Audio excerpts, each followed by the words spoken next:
శోభ తెలుగు వార్తలకి స్వాగతం. రేషన్ డీలర్ల సమస్యలకు పరిష్కారం చూపుతామని రాజమహేంద్రవరం సిటీ ఎమ్మెల్యే ఆదిరెడ్డి శ్రీనివాస్ అన్నారు. ఈ మేరకు రాజమహేంద్రవరంలోని ఓ ఫంక్షన్ హాల్లో నిర్వహించిన సిటీ నియోజకవర్గ రేషన్ డీలర్ల సంఘ ఆత్మీయ సమావేశంలో ఎమ్మెల్యే పాల్గొన్నారు.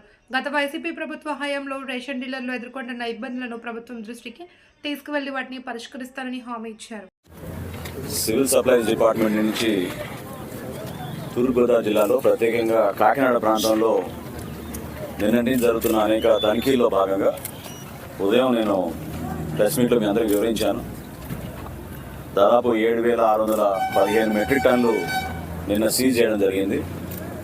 ఈరోజు యాంకరేజ్ పోర్ట్లో కూడా వీళ్ళు ఇదే విధంగా దుర్మార్గంగా వీళ్ళు పేద ప్రజల పొట్ట కొట్టేసి బియ్యాన్ని ఎగుమతి చేసి ఆఫ్రికన్ దేశాలకి చాలా దారుణంగా మన దేశాన్ని కూడా చెడ్డపేరు తీసుకొస్తున్నారు. ఎంత అక్రమంగా అన్యాయంగా చేస్తున్నారంటే అటువంటి బియ్యం సరఫరా చేసి పేద దేశాల్లో అక్కడ భారీ అవినీతికి పాల్పడి వీళ్ళు ఈ విధంగా ఇక్కడి నుంచి ఎక్స్పోర్ట్ చేస్తుంటే వెళ్తే ఈరోజు యాంకరేజ్ పోర్ట్లో నేనే ఆశ్చర్యపోయాను. మొట్టమొదటిసారి ఇక్కడికి వస్తున్నాను. విన్నాను 2 సంవత్సరాల నుంచి యాంకరేజ్ పోర్ట్ గురించి, ఏ విధంగా ఈ ద్వారంపూడి కుటుంబం మొత్తం కాకినాడ పోర్ట్ని కబ్జా చేసి అడ్డాగా చేసి యాంకరేజ్ పోర్ట్ని ఉపయోగిస్తున్నారు అనేది పుంకాలుగా మనం మీడియా సోదరుల ద్వారా చదువుతూనే ఉన్నాం, చూస్తూనే ఉన్నాం. కానీ ఈరోజు మేము సందర్శించినప్పుడు ప్రధానంగా అశోక ఒకటి, తర్వాత H1 ఒకటి, ఈ రెండింటిలో కూడా తనిఖీలు చేసినప్పుడు పబ్లిక్ డిస్ట్రిబ్యూషన్ సిస్టంలో ఉండాల్సిన బియ్యం ఇక్కడ ఆధారాలతో సహా మాకు దొరికింది. సో 2,800 మెట్రిక్ టన్నులు అశోకాలో అయితే H1లో 2,500 మెట్రిక్ టన్నులు, అంటే 5,300 మెట్రిక్ టన్నులు ఈరోజు ఉదయం ఈ తనిఖీలో మేము సీజ్ చేసాం.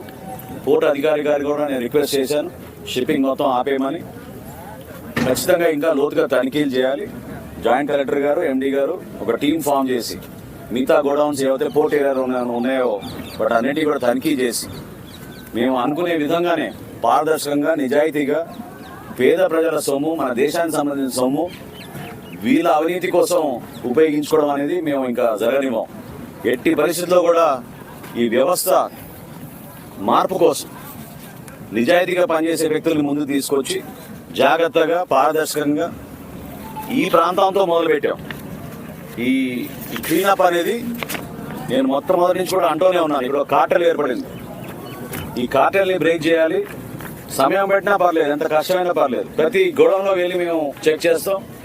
PDS రైస్ ఎక్కడైతే పేద ప్రజల కోసం డిస్ట్రిబ్యూషన్ కోసం రాష్ట్ర ప్రభుత్వం నుంచి ఇంత ఖర్చు చేసి మేము వెచ్చించి క్షేత్రస్థాయిలో అందిస్తున్నామో కార్డుదారులకి లబ్ధి కలగడం లేదు, అక్కడ రైతుకి అన్యాయం జరుగుతోంది.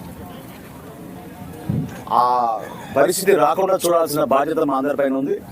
ఖచ్చితంగా నెక్స్ట్ ట్రిప్లో నేను వచ్చేటప్పటికి ఈ ఏరియా మొత్తం క్లీనప్ చేసి యాంకరేజ్ పోర్ట్ కూడా డైరెక్ట్గా వెళ్ళి సందర్శించి ఇంకా తీసుకోవాల్సిన సమాచారం తీసుకుంటున్నాం.